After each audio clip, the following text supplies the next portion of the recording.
ሀገር እስቲ ወደ እኔ ደማቅ ሰዎች እንምጣ። በጣም ጎምቱ 5 ሰዎች ነው የጻፍከው። ምን እንዴት አሰብካቸው? እነዚህ ሰዎች በጣም ትልቅ ሰዎች ናቸው። እንዴት መረጥካቸው?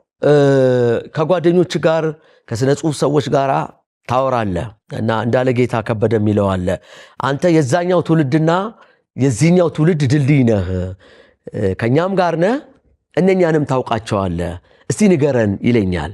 ሌሎቹም ይሉኛል፣ እኔም እነግራቸዋለሁ ባልባልም ትዝ ሲለኝ አባባ አዲስ ቤት እንዲሆነ ስብሐት ጋር እንዲሆነ አውግቸው ጋር እንዲሆነ እና እንደው እነኚህ ነገሮች ተሰብስበው ቢጻፉ የሚል ነገር ሁሌ ይመጣል። እኔ አንድ ነገር ስጽፍ የሆነ ሙሉ መልኩ ሙሉ ስዕሉ እነኚህን 5 ሰዎች ምን ብዬ ነው የምሰበስባቸው አንድ መጽሐፍ ለማድረግ የት ጋር እንደሚገናኙ ብዙ እስኪመጣልኝ ጊዜ ወስጃለሁ። እና አንድ ነገር ገባኝ። ያ የገባኝ ነገር 2 ጽንፍ ተፈጠረ። ለሰው ብቻ እየኖረ ለራሱ ሳይኖር ያለፈ ትውልድ አለ። ለራሱ ሳይኖር ከ60ዎቹ ወዲህ የመጣ ሊሆን ይችላል፣ ድሮም ሊኖር ይችላል፣ እኔ ስላልነበርኩ ያ ትውልድ አለ። የዚህ ተቃራኒ የሆነ ትምህርቶች ደግሞ አሁን በጣም እየመጡ ነው። ማንንም አትስማ፣ ራስህን ብቻ ሁን፣ የራስህን መንገድ ሂድ፣ የሌላው አያገባህም የሚል ደግሞ ሌላ ነገር መጣ። ውስጥህን ብቻ ተመልከት የሚልና አሁን እነኚህ 5 ሰዎች ሁለቱንም ያሟሉ ናቸው። ራሳቸውን ሆነዋል፣ ደሞም ለሌሎች ኖረዋል። ሁለቱ እንደማይጋጩ የሚያሳዩ ሰዎች ናቸው። በዚህ መጽሐፍ ላይ የተመረጡት በዚህ መግቢያውም ላይ ጠቅሼዋለሁ። እንዲህ መኖር ይቻላል። ራስን ስለሆንክ ሌላውን አትርሳ። ራስን ሆኖ ለሌሎች መኖር፣ ለአገር መኖር፣ ለህዝብ መኖር ይቻላል። አያገባኝም እኔ ለአገር የተሻለ ደሞዝ ካገኘው የራሷ ጉዳይ። አገር አስተምራ በቀላሉ የምትጠፋው እኮ ለዚህ ነው። በደሃ ሀገር ግብር ተምሮ መጥፋት በጣም ቀላል ነው። ካገኘ ትወጣለህ። ራስን ብቻ ግን ራስን ሆነ አገርህንም ለሀገርም መትረፍ ይቻላል። እነኚህ ሰዎች እንዲህ ነበር ነው። ሁለቱን ያስታረቁ ናቸውና አዲሱ ትውልድ እንዳይሸወድ ራስን ሆነ ለሌሎች መኖርም ይቻላል፣ ለቤተሰብም ለሀገርም መትረፍ ይቻላል። በዚህ ቲም ነው የኔ ደማቅ ሰዎች የተሰራው። በጣም ትልቅ መርህ ነው አይደል? በጣም አሪፍ። ያው እነሱ 5ቱን ታውቃቸዋለህ አንተ እና ቤታቸው ስትሄድ አብዛኛው የምታወጉትን ያው ይጻፍከው። ሁለቱ አንድ ቢሮ ነበርን ለ3 ለ4 ዓመታት አውግቸው ተረፈና ሙልጌታ ተስፋዬ። ቤትም እንገናኛለን አልፎ አልፎ፣ ግን የቢሮ የሥራ ባልደረባይ ነበሩ። ደበበ ሰይፉ ቤት ቤቱ ነው። በጣም መላለሰው ቤቱም ቢሮም 3 ቦታ ነው ደበበን ማቀው። ደራሲያ ማህበር ቢሮ እመጣለሁ፣ አዲስ አበባ ዩኒቨርሲቲ እመጣለሁ ቢሮ፣ እንደገና ደግሞ ቤቱ እላለሁ። በዚያ ውስጥ የማቀውን ደበበ ነው።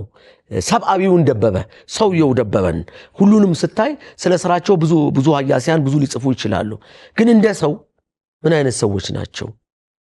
እዛ ውስጥ ያለው ፐርሰናሊቲያቸው፣ እዛ ውስጥ ያለው ትልቅ ፐርሰናሊቲያቸው ነው ለትልቅ ነገር ያበቃቸውና እሱን ለማሳየት ነው የተጻፈው። ስለ ሰዎቹ በኋላ ልምጣና በተለይ የኔ ደማቅ ሰዎች የሚለው ስያሜ አንድ የዩቲዩብ ቻናል አለህ የኔ ደማቅ ሰዎች የሚል እና የዩቲዩብህን ስፈትሸው ከሌላው ዩቲዩብ ቻናል ለየት አለብኝ። ኮሜንት ሴክሽን የለውም እና ትልልቅ ሰዎች ታሪክ በጣም በሚያምር ሁኔታ ልቦለድ እንደ ልቦለድ ትረካ አይነት ተተርኮ እየሰማሁ ነበር። እና ለየት ያደረከው ለምንድን ነው? ኮሜንት ሴክሽን የለውም። ብዙ ሰዎች ስለ የኔ ደማቅ የሚለው ዩቲዩብ ቻናል ይታወቃሉ የሚለው ስለ ዩቲዩብ ቻናል ምንድነው መሰለ፣ አሁን የዩቲዩብ ውስጥ ኮሜንት ዘግተህ ብዙ ህዝብ እኮ ልታገኝ አትችልም። ምክንያቱም ሰዎች እንደው ምን ይላሉ የሆነ ነገር ሲቀር ቶሎ ብለው ኮሜንት ውስጥ ገብቶ ዲስከስ ያደርጉበታል። ብዙ አስደናቂ ሰዎች ይመጣሉ። አሁን ዲስከሽን ውስጥ ብዙ ሀሳቦች ይነሳሉ፣ ብዙ ነገር ይነሳል። እኔ መስራት የፈለግኩት በዩቲዩብ ላይ መጀመሪያ ሰነድ ማስቀመጥ ነው የመጀመሪያው ታርጌቴ። ለምሳሌ የኢሰፓ ከፍተኛ ባለስልጣኖችን ሳቀርብ ወይ ሌሎችን እኔ ጋር ያሉት ውስታዎችን ሳቀርብ ወይ የኮሎኔል መንግስቱ ኃይለ ማርያምን ልጅ እንግዳ አድርጌ ሳቀርብ ሰነዶች ነው ማስቀምጠው። የመጀመሪያው ስራዬ ስለ ኢሰፓ ብዙ ነገር ሰምተ ይሆናል። ሰዎቹ ግን ሰብአዊ ፐርሰናሊቲያቸው ምንድነው ተብሎ አያውቅም። ስለ ኮሎኔል መንግስቱ ብዙ ሰምተ ይሆናል። ሰውየው ባልየው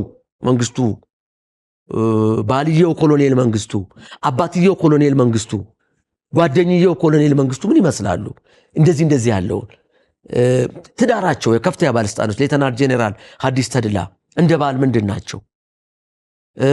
ክቡር አቶ ፋሲካ ሲደልል ዶክተር አለሙ አበበ ምንድናቸው? እንደ ሰው እስቲኛቸው እንደ ሰዋዊ ጎናቸው ሰብአዊ አንዳንዴ እንደ ሰብአዊ ፍጥሩም ማንቆጥራቸው ጊዜ አለ። አንዳንድ ሰዎችን ባለስልጣንነታቸው ኃይለኝነታቸው ይመጣብህና ሌላው ጎናቸውን አናቅም። የፖለቲካዊ ስብዕናቸው ይመጣብ ነው። ግን ሰው ናቸው፣ ልጆች አሏቸው፣ እንደ ሰው ስሜት አላቸው። እሱ ስሜታቸው ምንድነው የሚለውን ለማሳየት ነው። ሌሎቹንም ደራሲዎች ከዚህ አንግል ነው ያቀረብኳቸው።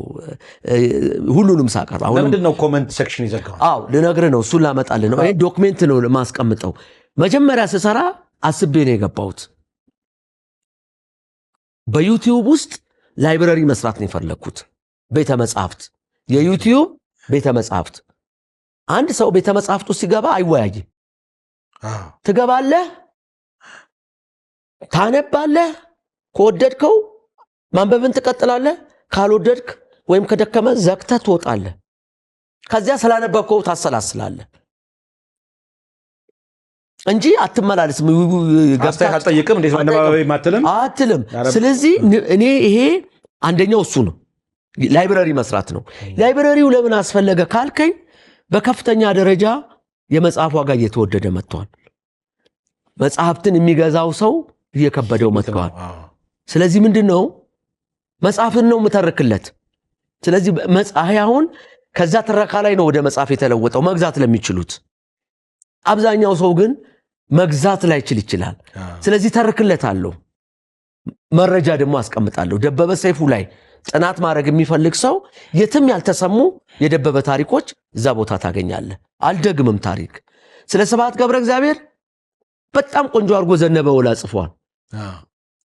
ዘነበ ወላ የጻፈው የሳቸውን ስሜት ነው እየቆፈራቸው ጽፏል። እኔ ደግሞ እሳቸውን ሳይ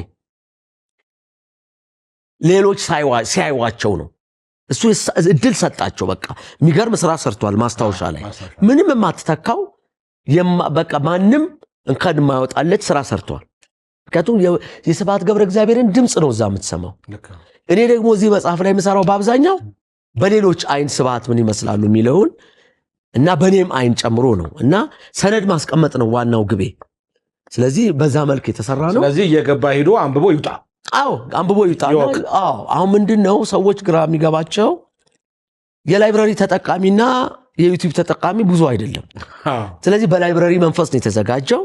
እንደውም ከጠበቅነው በላይ በየጊዜው ሰው እየጨመረ እየወደዱልን እንዲህም አልጠበቅኩም እና ለእኔ በጣም ኢንካሬጂንግ ነው ያለው ሁናቴ።